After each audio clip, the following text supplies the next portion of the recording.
La de órbita laica tenemos a otra persona, pero es un tío raro también. Recibamos con un aplauso estúpidamente caluroso al periodista científico Antonio Martínez Ron. ¡Bravo! ¡Bravo! Señor científico, a sus pies. ¿Qué tal, Antonio? ¿Cómo estáis? Muy bien. Cuéntanos, ¿qué nos traes Yo hoy? vengo a resolver dudas. ¿A resolver dudas que planteaba que al principio, que no se acordaba de cuál era la velocidad de la luz. Y esta noche venimos a medirlo. Es una pregunta que en principio... Te has tomado muy en serio su duda, tampoco era necesario. Bueno, dale. Y lo de las salchichas ya está en marcha, o sea, enseguida... Gracias. El asunto es, primero, para plantearse que la velocidad, cuál es la velocidad de la luz, tenemos que tener la idea de que la luz tiene una velocidad, que es un concepto que lo damos por hecho, pero que en principio los primeros seres humanos que veían la luz podían pensar que era instantánea. De hecho, por ejemplo, aquí tenemos un puntero láser. Si utilizamos esto, y yo lo pongo aquí, yo te digo, a ver, ¿qué? Mírelo. ¿Qué velocidad tiene esto? ¿Qué le doy? ¿Qué cuento? 1, 2 y 3. ¿Cuánto es? Pues lo que tarda Ronaldo en hacer así, ¿no? Exactamente. Bueno, el asunto es que al principio los indicios que había de que la luz podía tener una velocidad eran indirectos. Por ejemplo, las tormentas, que se ven, por ejemplo, como el trueno suena... ¿Has intentado guardarte el lápiz, no te ha ido bien y lo has dejado en la mesa? Lo hemos visto todos, ¿eh? Okay, sí, ha sido patético. Sigue, perdona. En una tormenta, por ejemplo, vemos primero el fogonazo de luz y a continuación, al rato, escuchamos el ruido. Eso nos puede dar un primer indicio de que hay cosas que viajan a distinta velocidad, pero saber que la luz tenía una velocidad fue un proceso complejo. Uno de los primeros en plantearlo en términos científicos fue Galileo, que se planteó un experimento que vamos a reproducir aquí, muy sencillo, para ver si era capaz de distinguir entre la velocidad de la luz, si era finita o si realmente era instantáneo, ¿no? Él lo que cogió fue 2 faroles, quiero que cojas uno de ellos, que nos pongamos aquí, y se fue a... Bueno, primero entrenó con un compañero, ponte por allí, y ambos empezaron a practicar para sincronizar la manera en que enseñaban el uno al otro el farol, se lo escondían por detrás, imaginemos. Lo siento mucho, ¿qué? De manera que se veía la luz y se ocultaba, se veía la luz y se ocultaba. Vale, la idea de Galileo era, si hacemos esto, entrenamos mucho, tenemos una sincronización mejor que la nuestra, y tú te vas alejando lo suficiente y te pones, por ejemplo, en una colina a 3 kilómetros de mí... No ahora, ¿eh?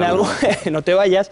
En algún momento yo apreciaré que cuando muevo mi farol, tú tendrás un ligero retraso. Y si soy capaz de medir ese desfase, estoy viendo 2 cosas. 1, que la velocidad de la luz es finita, y 2, que podría medir exactamente cuál es ese intervalo, ¿vale? En realidad... que yo tendré un ligero retraso, es verdad. En realidad, el pobre Galileo, que tuvo éxito en muchas cosas, fracasó con este experimento, porque la distancia que él tenía para medirlo era demasiado corta como para apreciar realmente, pero él ya intuía que podía haber una velocidad, y fue su trabajo, posteriormente, el que llegaría de alguna manera indirecta a dar la primera pista en serio de cómo era la velocidad de la luz. Él fue el primero, Galileo, en descubrir los satélites de Júpiter. Uno de ellos, Io, tiene una órbita alrededor de Júpiter muy concreta, de 42 horas y media, y a un astrónomo danés, a Ole Rømer, Ole se llama así, le encargaron medir todas esa mecánica celeste. De alguna manera, él empezó a ver que cuando daba vueltas Io alrededor de Júpiter, sucedía algo extraño. De repente, a veces se adelantaba y a veces se atrasaba. Y a partir de esa idea consiguió conocer que la luz tenía una velocidad. Y vamos a ponerlo en marcha otra vez, esta vez con pelotas. Bien. ¿Nos necesitas? Parece un espectáculo, sí, os necesito los dos. Sí, somos como el Circo del Sol, ahí pero donde la S. Bueno. Tú vas a ser el sol, ¿qué? Vale, sí. Porque eres brillante, maldita Eso sea. es. A ti te voy a dar esta pelotita que es la Tierra, más pequeñita, ¿vale? Quiero que te coloques allí donde pone T1. ¿Queréis pegarme un rato? Y yo soy Júpiter, ¿de acuerdo? Y este pequeñito, todo esto no está a escala, es Io, es el satélite que decíamos que se oculta por detrás de Júpiter momentáneamente y vuelve a salir. Lo que veía Rømer era que en algún momento, cuando se producía esta desaparición, este eclipse, aparecía por aquí Io antes de tiempo, adelantaba. Y otras veces aparecían más tarde de lo que esperaban los astrónomos que estaban observando el cielo. ¿Por qué podía pasar esto? En ese momento era un total misterio, y entonces se le ocurrió otro mecanismo. Tú eres la Tierra, Ángel, muévete alrededor del Sol, que es lo que hace nuestro planeta en su órbita cada año. ¿A que no la muevo y monto un lío en la Tierra del copón? Vete despacio, que estamos todos dentro. Y ahora, en esa posición, fijaos, volví a observar esto y en realidad se dio cuenta, encajó las piezas, de que lo que pasaba era que la luz estaba viajando a distintas velocidades. En realidad, cuando estamos más lejos, llegaba más tarde la luz desde Io hasta la Tierra, y cuando estaba en la posición inicial se veía antes, de manera que él tuvo ese chispazo de lucidez, resolvió un problema aparente y descubrió que la luz tenía una velocidad finita. Sus cálculos, luego los hicieron otros, dieron una velocidad de 215.000 kilómetros por segundo, que se quedó bastante lejos de los 300.000, pero era una buena aproximación y sobre todo una idea brillante que ayudó a despejar el verdadero asunto que se traían entre manos. ¿Esto me lo puedo llevar? Sí, quédatelo para tu casa. Para ti. Y ahora vamos a hacer otro experimento. Necesito encender esto, No te pongas a jugar a básquet que es un ahora. osciloscopio, y poner un poco de humo. Emilio, dale al humo.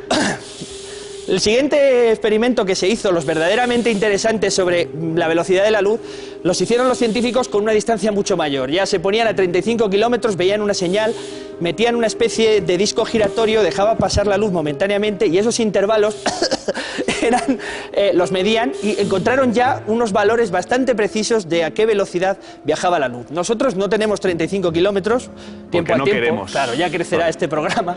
Y hemos hecho un experimento aquí muy interesante, que es una reproducción que se puede hacer en el laboratorio para medir de manera manual la velocidad de la luz. El humo es para que veáis ahora mejor el haz de láser que vamos a poner a lo largo del plato. No tengáis miedo, no es Star Wars, es una cosa inofensiva. ¿Qué tenemos? Aquí tenemos un dispositivo que lanza un láser.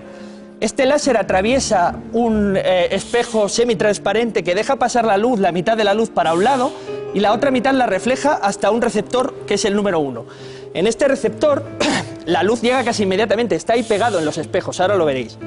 En la otra parte es el que llega hasta el espejo que tenéis en el otro extremo del estudio. El láser viaja desde allí hasta allí y regresa, hace un camino más largo, y lo que vamos a ver es la diferencia, porque estas dos señales, la que llega aquí hace este camino más largo desde el otro espejo, se registran en ese aparato que tenéis ahí, que es un osciloscopio, ¿de acuerdo? Este es el osciloscopio en el que vemos dos señales, ahí veis dos ondas, que lo que está marcando es la diferencia de entrada de las dos haces de luz. ¿Cuál es la diferencia de la velocidad? ¿De acuerdo? El haz de luz pasa de un lado a otro, lo vamos a ver. Vamos a bajar la luz para que lo podáis ver un poquito mejor. Ahí lo estáis viendo, ¿no? Tenemos el haz de luz que hace dos recorridos. Por un lado llega hasta el otro extremo, rebota y llega hasta el receptor 2, y el otro que llega casi instantáneamente. Entonces nosotros podemos intentar, a partir de esos datos del osciloscopio, que veis esas dos ondas que se cruzan, eso lo que nos indica es que están llegando a distintas velocidades. Concretamente, están llegando con una diferencia de 60 nanosegundos.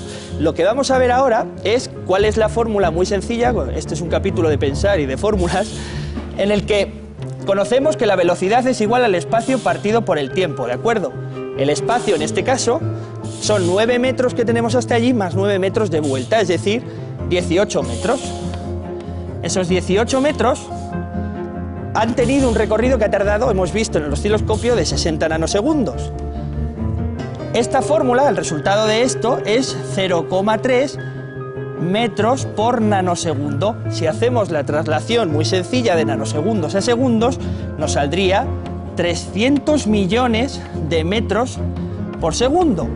De metros por segundo, lo cual trasladado a kilómetros, solamente le tenemos que quitar 3 ceros, es 300.000 kilómetros por segundo, muy parecido a la verdadera velocidad de la luz, que es 299.792 kilómetros por segundo. No me digáis que no es para... ¡Bravo!